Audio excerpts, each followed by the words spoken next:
The most powerful mindset for your success is your belief in you can achieve your goals. If you think you want to start trading by reading a bunch of books or doing this and that, we all know what your options are to learn charts or the craft of trading, which will never end. There'll never be a lack of sites for you to look up or charts to follow or this and that. The single most important thing that you need is your belief in yourself that you can achieve a goal. That's why when we do in the coaching program, goal setting is job number one. You have to know what the target is.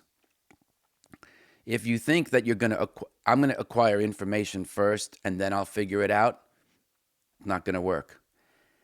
Even before that, you have to see from the periphery, like, okay, I'm interested in trading. I might have a certain proclivity, which I will find when I start risking real money. My interest might be in position trading. It might even be in investing. It might be in short term stuff like day trading or scalping or swing trading. It's all legit. But high performance people that I work with and the person that I've become, the only reason my success ever came was because I believed I could do it. Because when you're in your darkest hour and when, excuse me, when nothing else seems like it's going to work, if you don't have belief in yourself, right, what else is going to carry the day? You might think that this is a game of accuracy. I think you're going to learn the hard way that it's a game about conditional probabilities, expected values, and probabilistic outcomes. So a smart trader is going to know that ahead of time. And we're going to talk about all that this week about mindset, because I feel like on many levels, and the more of you that I get to speak with, which, thank you very much for being here. By the way, I wrote about my struggles in The Inner Voice of Trading, which was published by FT Press in 2011. If you're new to the channel, you can get the free audiobook download. The link is in the description. And when you read through that book and you think about how I was getting my head kicked in, even though I was making a lot of money, I didn't write about the gloating part. I wrote about the failures because I think that's what everyone could identify with, even if you are a fan of a certain trader. Could be anybody from the market wizards or the legends that are out there to people that you might know personally. Everyone's going to lose money. Doesn't matter your status, doesn't matter your assets under management, doesn't matter your trading style or your holding period. So when people say, well, what are the qualities and the characteristics that you need? There's a lot of them. I think having a good attitude is one. Discipline, yes, true from a work ethic standpoint, but if you have a pissy attitude, even if you have a good work ethic, it's tough to grind on yourself. The grind of trading, right, is going to be enough. If you beat the hell out of yourself, you're going to find that trading is the perfect vehicle for you to continue to beat the living shit out of yourself. It's like having 10 devouring moms. So the most important mindset to me for success was my belief that I could do anything. Oh, Michael, you're amazing. You can be president one day. I never believed that bullshit. And to be honest, I hate politics. I don't really get along with people either who are too far one way or the other. I find it really obnoxious, but do what you think is best. The point being is, like, if you don't have, because I think belief, right? Think about any type of whether it's politics or religion. The key word there is belief. It's what are you but for your faith, right? So that comes down on belief. So in trading, because it's such an entrepreneurial activity where you have to be both a leader and a follower, and you're a team of one.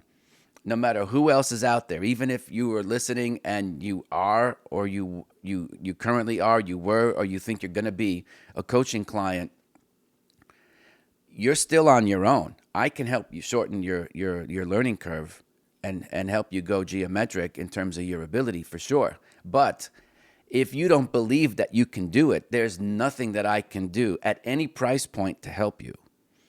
You have to have this unwavering ability to believe in yourself that you can get the job done no matter what, even if you don't have a clue about what it is that you're going to trade.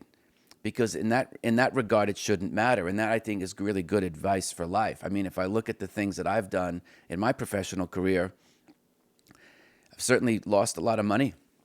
I've definitely made some boneheaded moves, but if I look at some of the major achievements that I had, that I've achieved, and not be prideful, most of it came about because I believed I could do it.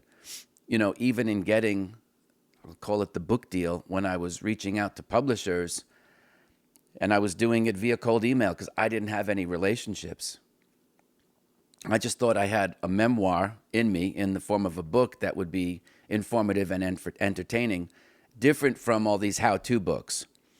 Because my whole take was that if the how-to books, because this goes back, and I've got every how-to book out there, and I've got the collector items, because sometimes I too need to be reminded, but most of the time I'll say 90, they say trading is 75, 80% psychological. I'll go as far as to say that I think 99% of your success is going to come from your belief in yourself and your ability to pull it off. Doesn't matter how you're going to do it. Don't focus on that. I would say focus on yourself. That's why I spend all the time here talking about you, because you are the asset here, not the chart pattern, not your trading style. It comes down to you. And anyway, I was calling these, there's really two big publishers. I mean, there's a couple of publishers, but I went to the two that everybody knew. I cold emailed, though I won't mention, well, fuck it. I emailed Wiley and I emailed FT Press. I made 2 emails. I don't believe Wiley even got back to me. And FT Press was just like, yeah, tell me more about this idea. I had sent them a treatment, a 3-page treatment. They loved the idea because it was unique. It's the differences that sell. And I got on the phone. I had a successive group of chats with the executive editor, who was very, very helpful in the whole process, not just getting the deal, but through the building of the book. Because I didn't know anything about the book business, And I got the deal. And that's the God's honest truth. I sent out 2 emails. Like I said, one never got back to me, but I believed that I could do it. And, was I in the right place at the right time? Could be. Was I lucky? Could be. The book has 4.5 out of 5 stars. So it seems to have resonated with folks who are fans of that type of book, right? There are other good books out there that can help you. But that's not my concern. I'm looking to fill up my karma bank. Why? Because like you, I'm a one-person shop who has to believe in himself, who has to be a follower and a leader. I have to be entrepreneurial, and I'm going to have good luck and bad luck, good timing and bad timing, and I'll probably have mostly good analysis because after 36 years, it's not to say that I can't be an idiot, but I've come past the point of worrying about what's my trading edge, right? I don't worry about that anymore. So in that case, I'm lucky. But I can still, I'm still going to lose money. I still have to keep my losses small. I still have to use my protective stops. So in that regard, we're equal. So what's the difference then? If you think I have any type of success that you want to emulate, I'll tell you what the key is. The key is that you have to believe that you can do it. If you have any insecurity about it, I tell you, they say bees and dogs can smell fear, so can the market. Any ticker symbol can smell fear. And fear doesn't have to be like, I'm afraid. It could be trepidation. It could be insecurity. It could be that you're not sure-footed. It's any of that stuff that would take you away from the middle line, that would make me say, he needs a little more time. She needs a little bit more time to ripen on the vine before I would give him an allocation, because they don't seem sure of themselves. People will their way into success, right? So I don't want to come up with a cheesy title like The Secrets of Proven 8-Figured Scalping Day Traders, whatever, because I'm not trying to sell you something. And those people can still make mistakes and they can still lose money. Now, I hope they don't, because I just don't care about most other people, because I'm in this alone. There is no fraternity. Yes, you can kind of cohort with people behind the scenes, and I've got a lot of really great friends, and they're good people. And I'm grateful to have them as friends because it's meaningful for me in my life. But at the end of the day, when I go to trade, it's just me and my higher power. And so that higher power has to stem from a belief, first and foremostly, that you will do it, you will get it done. And if you don't have what resources you'll need, you'll create the ones that you need. You know, the world is trippy, man, when you think about how things come together. I can remember when I was looking to kind of go pro and associate with a bigger firm, the funding account style stuff wasn't around. So you were looking at where inside Wall Street were there firms that took proprietary risk. There were really two places.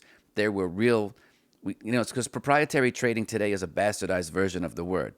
Proprietary trading to me, it was best represented inside of Bear Stearns, for example, where they gave you a desk and your resources and they gave you the money to trade. You didn't have to pay for an education and you didn't have to put up any of your own money. They just said, here's a person who could create alpha. Let's give them the tools that they need, and then we'll give them a certain amount of time with which to get it done. Since then, it's evolved into include a whole bunch of other stuff that, in my mind, because I'm a purist, probably conservative too, and I'm a grouchy old man, that I don't really see it as proprietary trading the way, and I'm talking about all the firms that you know. I don't really think of them as prop trading. But at any rate, we can disagree or agree to disagree. And I sent out resume and cover letter, mostly by fax because there weren't emails at the time. And I was like, I can show them I have a track record. I had assets under management. I had proven documents that showed that I could make money. And it showed drawdowns. What did I lose per trade? I had all that worked out. I had to do it by hand because the resources that you have today don't really exist or didn't exist then. And I mean, one after the other, I got thank you, but no thank you. I had a lot of like, you're overqualified, which I couldn't quite understand because I thought like, if you give somebody money, wouldn't you want people to have qualifications, mostly which is your track record, to try to go out and make money, but also not have the massive drawdown.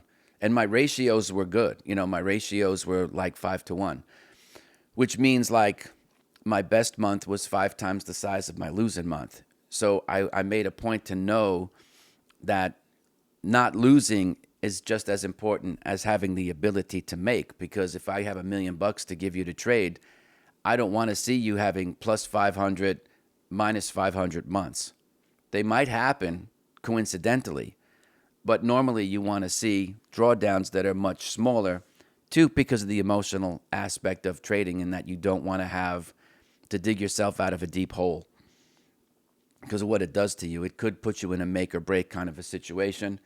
Plus, some places, they don't necessarily have the 50-50 puke point. It might be a much tighter leash when you're starting out. And I remember keeping those letters, not because I was proud of them, but because I knew that these were people who discounted my ability. And of course, not from an ego standpoint, but from my own self-esteem, which is different from ego, I wanted to prove them wrong. And like George Bernard Shaw said, if you can't find the resources that you need at, David Shaw's house or Renaissance, I don't know if they were around at the time. Maybe they were mostly programmatic anyway, which wasn't my deal. But, Bear, Lehman, this and that. And it's interesting because now if I look back to those names, they don't even exist anymore. Now, who knows, maybe I could have been there for a few years and then moved on or scaled up. Who knows how it would have worked, just myriad combinations. But the point is that I always believed in myself that I could get it done. So I went to the place where I thought would be the lowest hanging fruit. Go to a place where there's a desk, a computer, there's capital. They'll give you a line of credit. You could meet with other like-minded people, share resources, give and take, maybe obviously get an education in that process, and everyone's better off. And that wasn't the path that God picked for me, so I kind of had to do it myself. Now, again, I had someone I caddied for John Merriweather at Wingfoot. Great guy. And I'm sure I had a friend of mine hand deliver a cover letter and resume to the hiring person at Long-Term Capital Management. Now, that didn't work out for me. They weren't interested. But look what happened to the company. So I think the universe had a way of saying, this guy's for real. He's true in his aim. He's probably what they would consider a good guy. So let's save him from himself. And let's not put him in harm's way. Because of the 2 or 3 dozen firms that I went to, again, Bear gone, Lehman gone, Long-Term Capital gone. And the list goes on. I won't bore you with the details. You might not have heard even of the names, but they were big for the day. And so I got saved from all of that. There would be nothing worse than going to work and saying, hey, we can't meet a margin call. We have to scuttle our firm. You're out of a job. And now there's you and 200 other people who are highly qualified, who have really good track records, all now looking for 5 open seats. And I was never put in that situation because I got shut out. I was over in trying to get a job on a desk. And so I just went out and started my own company. And I haven't worked for someone else ever since in that type of space. And that came down to my belief in myself. It was like, okay, I'm going to try to walk through the front door. I'm even going to try to jump through the bathroom window. Sorry, ma'am, didn't know you were sitting here. That's he taken. At the end of the day, so then I said, I'm just going to find my own way. Can't cut a hole in the roof. I don't want to do some obnoxious things. I did try, I won't talk about it now, but I did try some clever things to try to get people's attention, which I'll talk about another time on maybe an episode that really, who knows, will be a little bit more of background of my life more than trading stuff. But I'm not sure that those stories are actually even interesting for you, so I'll spare you the details. But when you're thinking about it, if you're trying to, and you're several years into your practice and you're trying to figure it out and you think you're close, honestly, just keep believing in yourself. I don't want to sound like some kind of bong smashing granola bar California guy, but even for the rough edges on my New York personality, it was really my unwavering and unlimited belief in myself that I'm a guy who hits his goals. You know, I went to a public high school. I got into Columbia when I didn't even know how hell I was going to pay for it. So there was enough things in my life that I could go back and reference and say, when you do put your mind to something, you find a way to manifest all the resources that you need. Why? Well, because they already exist. Everything that you need to make money and to succeed as a trader is already in existence. What you probably have to do is some emotional portfolio management and cut away the bullshit that doesn't serve you. That's where the coaching could come in. I don't know. But I'm telling you, don't keep looking for external solutions. The internal solution is your belief in yourself. It's the single most important thing. Tap into it when you look back in your life and look at the other things that you had to achieve. Well, how did that go down? Try to create a model out of that and then replicate that model and overlay that into your trading. If you like this video, there's a bunch more right here.